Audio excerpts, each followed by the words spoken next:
All right, what's up, ladies and men? All right, well, guess what? I did not record the taking apart, but the starter on the Caterpillar 302.5 died. There's a starter number right there. And in order to get to it, you take the seat out. And I took the armrest off just to make it easier, and I was troubleshooting some electrical. And then you have an access panel back here, and that's also where your muffler is. There's the back of your muffler and your alternators on the left-hand side. So that's where your starter goes, and those are the red is the starter wire. So it's very difficult to get in there. So I definitely am not going to be able to record it, or actually record it so you're going to be able to see me putting it back together. But basically, it's just 2 bolts that hold the starter on, and they're pretty expensive. I put this one in $2,000 according to the dealer, and it died. So I'm not going to spend another $600 on a starter for right now. So I bought an aftermarket one on Amazon or on eBay, and I am going to keep my fingers crossed and hope that that's worth it. It's a lot cheaper, and we'll see if it works.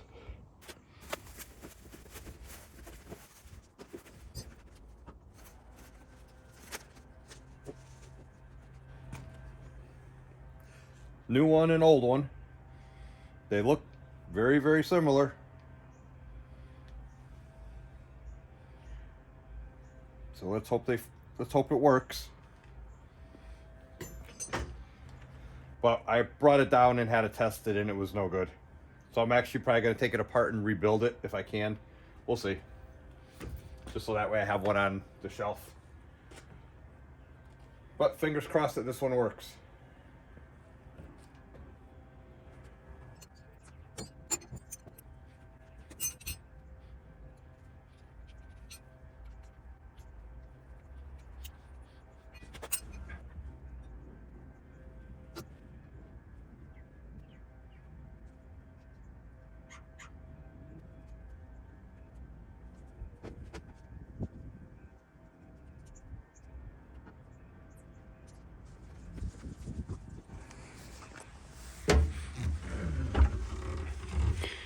Show you the space we're working in. I got a light now. So there you go. And if you ever wonder why your muffler is rattling, those 2 bolts fall out. And I just tightened them back up, and they fell out within 6 months. So horrible design. You see all the water flooding in there, but that's on top of the muffler. And then your thermostat, temperature sending unit. Let me see if I can get my hand in there.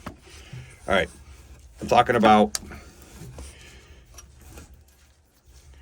these 2 bolts here go to the muffler. You have a muffler clamp that goes on here that I'm going to put on once I put the starter in. All these wires go to the starter. Your alternator is back here, right there.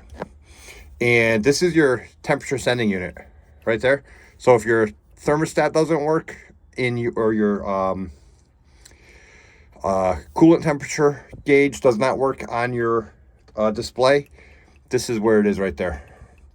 Kind of hard to get to, but it's just a wire right there, and it falls off very easily, and it gets corroded very easy. So I gotta crimp mine tighter so it stays on. All right, so like I said, you're probably not gonna be able to see anything, so I'm just gonna try to get this back together. There's 2 engine mounts here, engine mount there, engine mount there. And like I said, that's your exhaust. This is your exhaust manifold right there.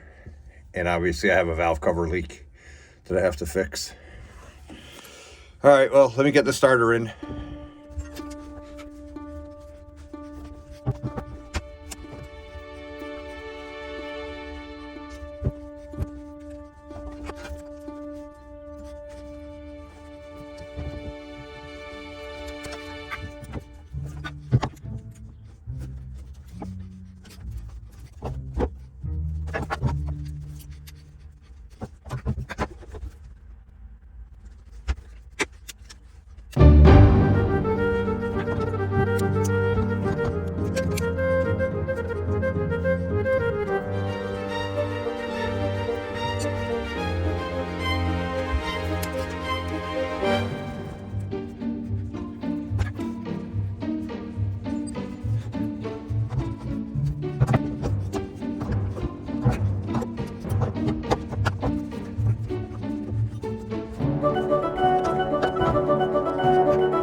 So I just got it all back in. As you can see, most of that time I was trying to put the wires on. The battery cables are so tight. And then this is a hot wire I have to a toggle switch to start to my starter. That's all that is. All right, so I'm going to temporarily plug this stuff in just to make sure the starter works. And I got to reconnect the battery. And then if everything works, then I'll put everything back together finalized. All right, so I got the battery on.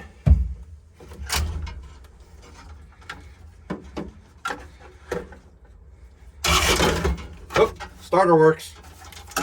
My toggle. All right. So I got to put it all back together. Let me get the tools out of here.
There's the importance of paying attention, not getting distracted by other people when you're doing a job. I forgot to put the exhaust on. So now I got to take the whole thing apart again.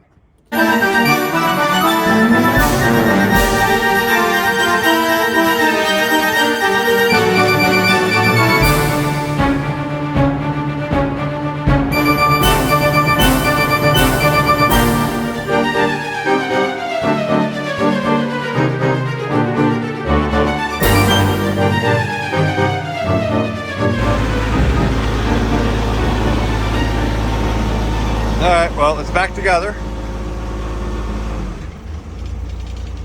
Nice and quiet because I fixed the exhaust rattles. I got to change the oil on it. I already have the oil in the filter. And I got to change the fuel filter. I have a new fuel filter here too. So I'm going to change all that. I really got to replace this valve cover gasket one of these days. All right, let me pick up the tools. I got a pile of tools here I got to pick up.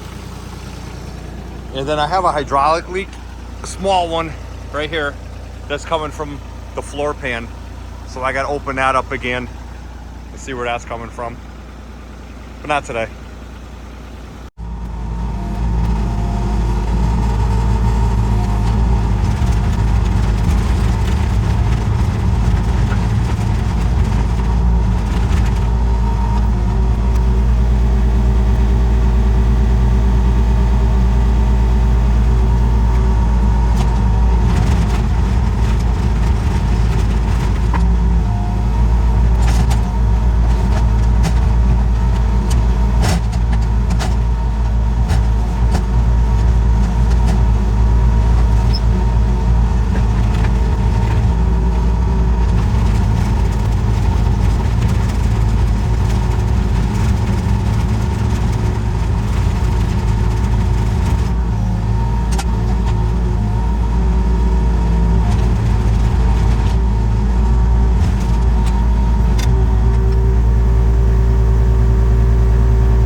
So I bought an electric grease gun from Harbor Freight. We're gonna try that out.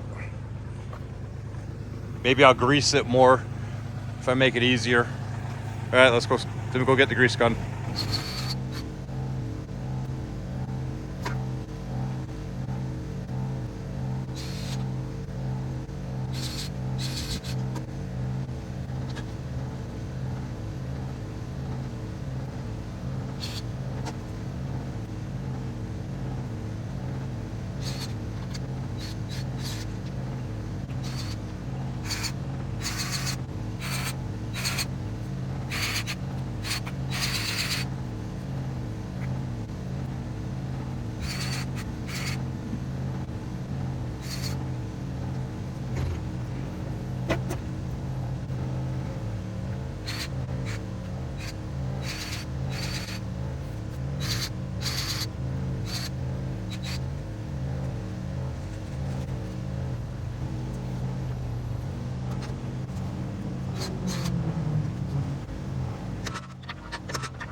So I have a grease fitting that's not taking grease. What this is, you pour some kind of penetrating oil in there, put this back on top of it, put this on the grease fitting, and you hit this with a hammer, and it creates a lot of force. It's supposed to blow it out. We're gonna try it. A lot of times it works, a lot of times it doesn't work. We're gonna try it though.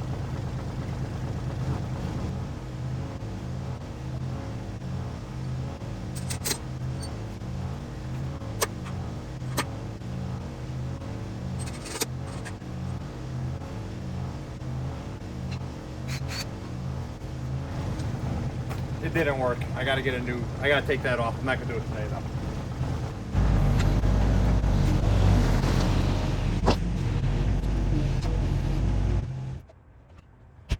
All right guys, we just replaced the starter on the Cat 302.5 and we greased it. And I also picked up what's called a skeleton bucket. I gotta get some pins for it, but that way you don't have to individually pick up the rocks. You can kind of scoop them up and jiggle it, and dirt falls through and you can get rid of the rocks a lot easier. So anyways, replaced with an aftermarket starter. Starts no problem. It pays to pay attention and not get distracted when doing jobs. I had a couple distractions putting this back together and ended up having to take the seat out two extra times because I forgot to put the exhaust on, and there was something else I forgot to do. So anyways, it's up and running, runs good, nice and quiet. I tightened up the exhaust while I had it all apart. That made a big difference also. I do have an oil filter and oil. I have to do an oil change on it, so that's coming up soon. And I'll probably do that this weekend. So, all right, well, thanks for watching. Don't forget to like and subscribe. And if you're leaving comments, keep the language clean. I want to keep it a kid-friendly channel. Thanks, guys.